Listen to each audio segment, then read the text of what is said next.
South Carolina, and I come over here because I heard that they switched the Confederate battle flags with the First Nationals, and one thing about that is it's good to have the First Nationals out here, but the reason the battle flag is so significant is because that's what most of our ancestors fought under, and they fought under it after the after they was getting confused with the American flag and the Confederate flag, so they started fighting up under the battle flag. And I'll come over here and I'll show you. This is a beautiful cemetery. It's got a lot of old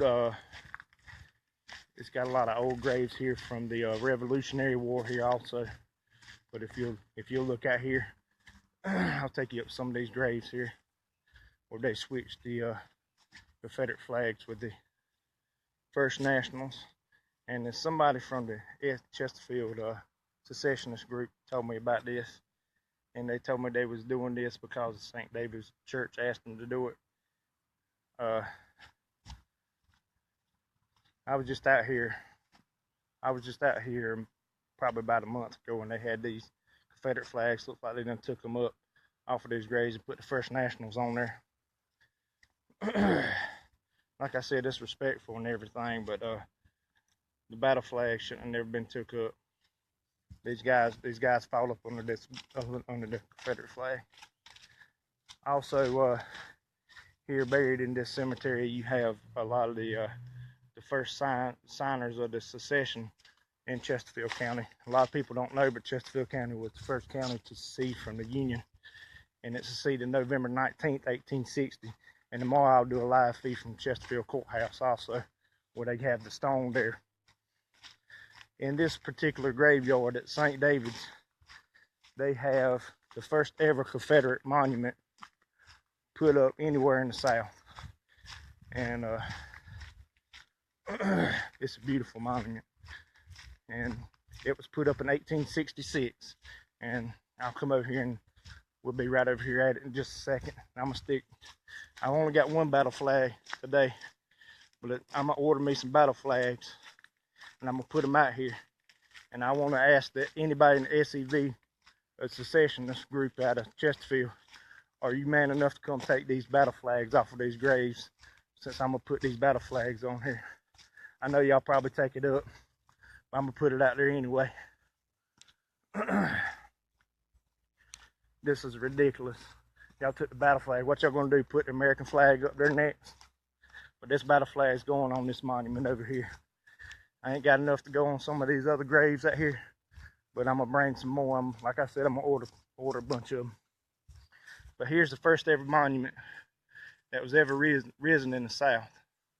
It's right here in Sherrall, South Carolina, at St. David's Cemetery. Very first monument. It was put here in the year 1866, a year after the war. I'm putting this battle flag here.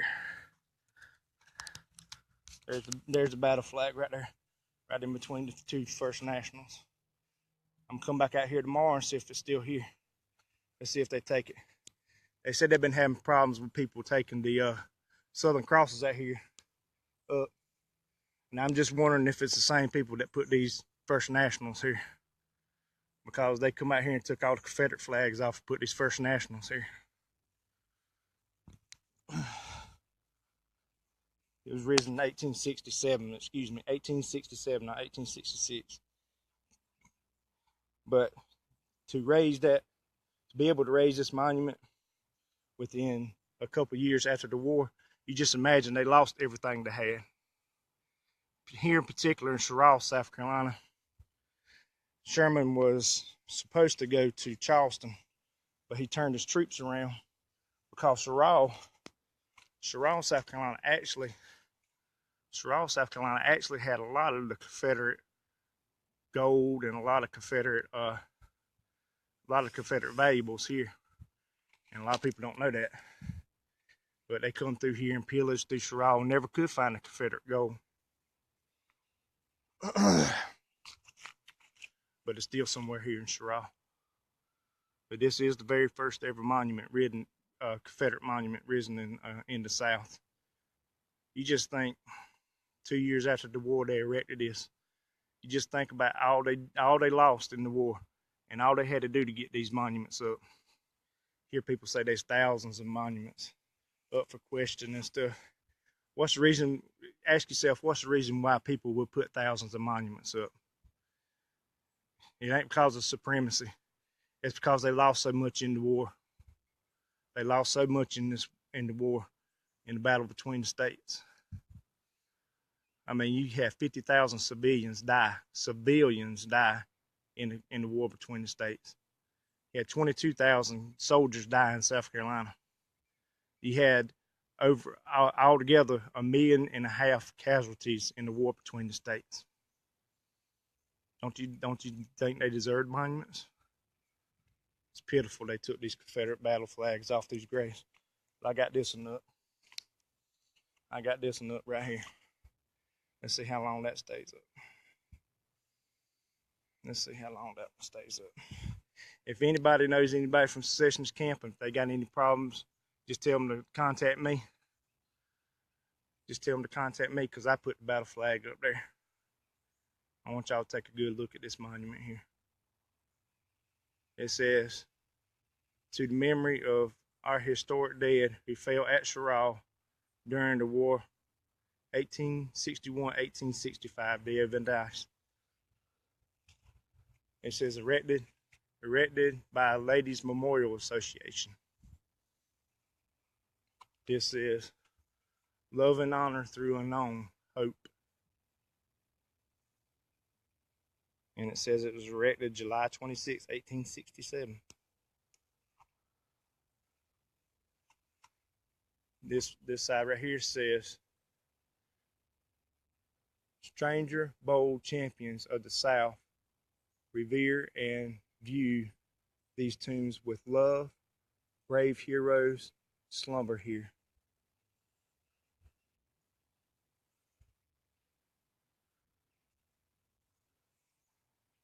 On this side right here, I like this right here. It says, fallen but not dead.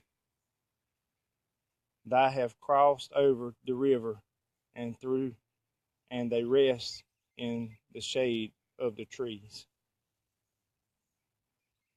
I believe that has a little bit more meaning to it right there.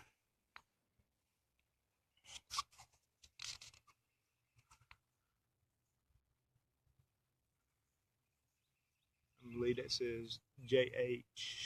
I don't know exactly what that name is right there. But y'all do y'all's research on Cheraw, South Carolina.